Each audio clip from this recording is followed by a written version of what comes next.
السلام عليكم ورحمة الله تعالى وبركاته. أعرب لاعب المنتخب المغربي لأقل من 17 عاما عن جاهزيتهم لمواجهة مالي برسم ربع نهائي كأس العالم إندونيسيا 2023.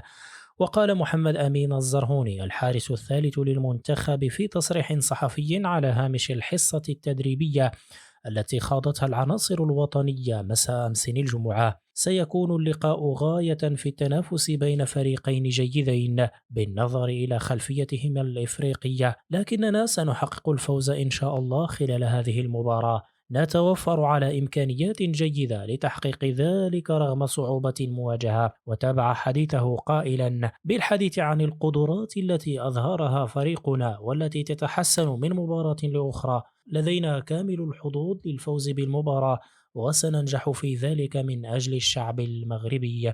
من جهته قال أيوب شيخون: لم تنتهي القصة بعد، وسنفوز بالمباراة ضد مالي إن شاء الله. قمنا إلى جانب المدرب والطاقم بتحليل فريقهم، لديهم لاعبون جيدون وهم من بين أفضل المنتخبات في البطولة، لكننا نتوفر على مجموعة قوية. نحن واثقون من أنفسنا بعد تجاوزنا إيران، وسنتمكن من الفوز على مالي رغم الصعوبات. نتمنى التوفيق لأشبال الأطلس وتكرار إنجاز الأسود في قطر 2022.